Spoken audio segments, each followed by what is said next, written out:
Olá pessoal, tudo bem com vocês? Passando novamente por aqui e dessa vez para fazermos então a leitura do segundo capítulo, né?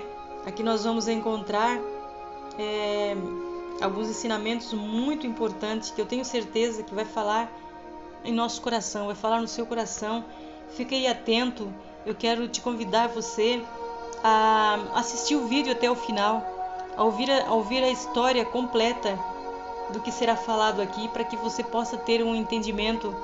E tem coisas tremendas e profundas aqui para a sua vida. Fique atento e vá conferindo aí aquilo que o Senhor falar em teu coração, certo? Um casal apaixonado no Jardim do Éden. Ouça o seu pai que o gerou e não despreze sua mãe quando ela envelhecer. Provérbios capítulo 23, versículo 22. O jardim de hoje é o seu lar. O Criador, depois de criar todas as coisas que estavam em seu coração, resolveu criar um homem a partir do barro para cuidar e fazer a administração do jardim. Ele viu que todos os animais tinham seu par, mas para o homem não havia. Ele viu a necessidade de criar uma adjuntora para o homem. Então o fez cair num profundo sono, retirou dele uma de suas costelas e assim fez a mulher. Trouxe ao homem a mulher. Assim começou a trajetória de todas as famílias. Gosto de pensar como esse casal era feliz e apaixonado um pelo outro, pois tudo ali inspirava amor. As mais belas flores, os mais belos cantos dos pássaros, estavam ali todos os tipos de animais. Eles eram criados e postos no jardim. Não havia poluição, não havia ninguém dando palpites, não havia partidos políticos, não havia brigas por causa de religião, não havia problemas com obesidade, não havia roupas, calçados e bolsas de marcas. Não havia redes sociais que pudessem causar intrigas naquele lugar. A casa deles fora feita pelas mãos poderosas de Deus e havia um canal direto com o Criador, sem obstáculo. Na verdade, era o próprio Deus quem vinha todas as tardes conversar com Adão e Eva. E ouviram a voz do Senhor Deus que passeava no jardim pela viração do dia. Escondeu-se Adão e sua mulher da presença do Senhor. Gênesis, capítulo 3, versículo 8. O casal podia ouvir a voz do Criador e foi ele quem realizou a cerimônia de casamento. A presença de Deus era real naquele lugar. Eles podiam chamá-lo a qualquer hora que precisassem, porque ele tinha prazer em atendê-los. Eles também poderiam comer de todos os frutos que quisessem. Mas o Criador havia dado uma ordem ao homem que não comessem do fruto da árvore, da ciência do bem e do mal. Dela não comerás, porque no dia em que dela comeres, certamente morrerás. Gênesis, capítulo 2, versículo 17. Aqui nós encontramos a ordem divina para o homem, que era uma prova de obediência e fidelidade ao seu Criador.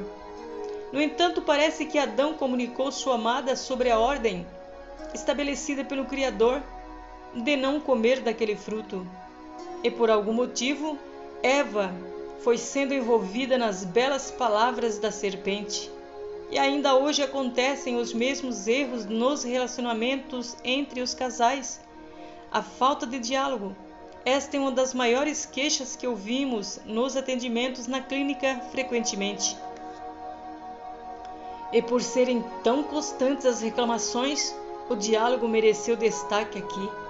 E ali, no Jardim do Éden, havia um animal, chamado de serpente, talvez até desconhecido de Eva, que a convidou para um diálogo, o que foi prontamente atendido.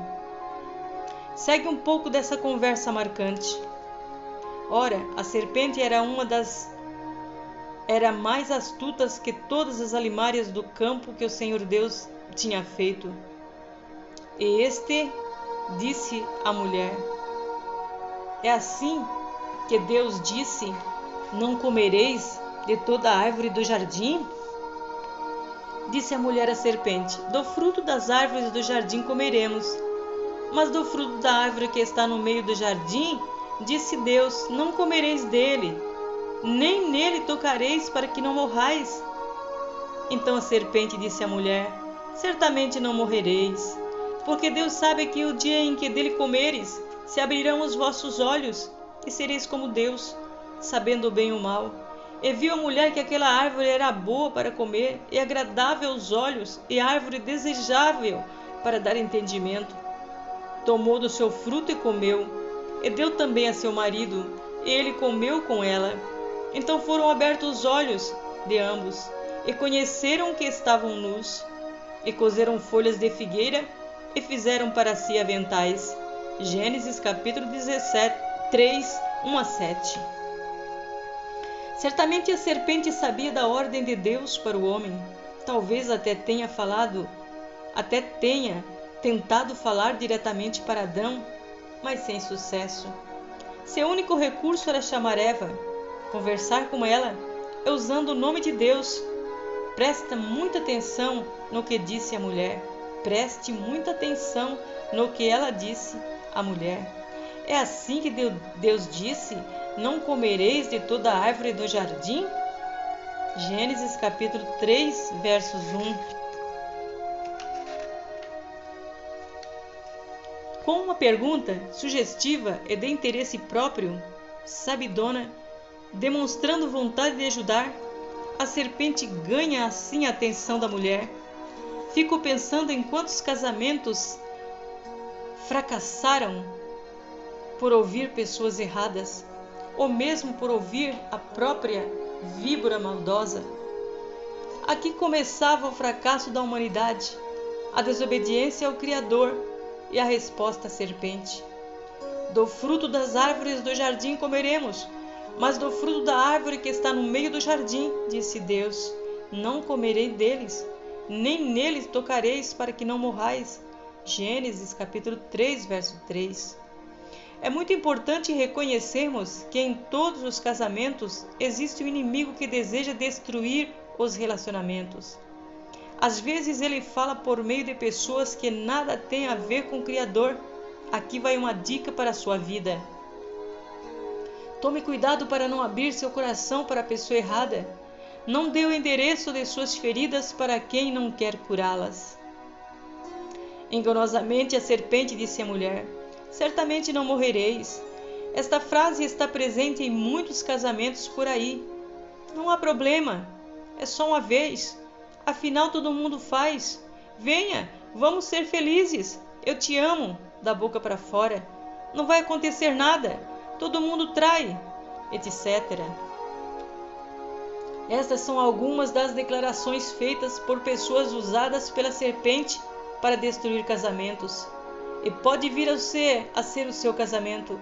São as pequenas falas, aparentemente sem pretensão à maldade, que começam a destruição dos relacionamentos. É muito triste ver casais que têm tudo para vencer e serem felizes, que preferem dar ouvidos à voz da serpente. Essa é uma história conhecida por todas as religiões que existem no planeta, mas muitos não levam a sério. E ela ainda continua a destruir relacionamento nos dias de hoje. É bom lembrar você que no Jardim do Éden, Deus encontrava para falar, também para ouvir. A voz mais bela naquele lugar não era dos belos cantos dos pássaros, e sim a voz dele. É algo magnífico imaginar e escutar a voz de Deus, ouvir seus passos, sentir sua presença real. E mesmo assim, apesar de tudo de bom e perfeito, houve uma desobediência fatal. Aquele casal nunca mais foi o mesmo. Vejamos agora o que a primeira família da humanidade pode nos ensinar. Quais os conselhos que extraímos da história de Adão e Eva para a atualidade? O jardim de hoje é o seu lar. Não dê conversa sobre o que diz respeito a você e seu cônjuge. Não conte aos outros os segredos, os sonhos, os projetos de Deus, os projetos que Deus tem para a sua família. Valorize o que foi dito por Deus e não o que é dito pela doce voz da serpente. Não fique longe do seu marido por muito tempo, porque a serpente é invisível. Não vá pedir conselhos para quem não tem a mesma fé que a sua. Cuidado com o que a sua alma está alimentando. Fique longe de pessoas que só criticam. Fique perto de pessoas que te levam para mais perto de Deus. Não se precipite em agir ao ouvir palavras doces. Não mostre sua dor para quem não quer, para quem não entende o seu destino. Por maior que seja a sua dor, ela é temporal. Não negocie seus valores. Antes de tomar qualquer decisão, conte ao seu cônjuge. Haverá paz se estiver debaixo da obediência. Não coloque sua fé no que é aparente e sim no que é eterno. Antes de qualquer coisa, volte a ouvir a voz de Deus. Fale para Deus onde está sua dor. Conte para seu cônjuge o que lhe causa dor e o que lhe traz alegria. Respeite as leis que já foram prescritas para que tenha sucesso na sua vida conjugal. Reconheça quando infringir alguma lei. Peça perdão, primeiro a Deus e depois ao seu cônjuge, filhos ou a quem quer que se refere à transgressão. Cuidado com flores ocas. Cuidado para não trocar o dono do jardim. Ouça a voz que vem todos os dias te visitar. Ame sempre mais o dono do jardim. Cuidado com as cantadas planejadas. Depois da desobediência do casal Adão e Eva, o pecado entrou na humanidade através de intrigas e contendas, causando muitos conflitos. Nessa mesma família, houve o primeiro homicídio. Cuide e valorize sua família. Ela é a sustentação de um amanhã melhor. No terceiro capítulo, uma trajetória de superação.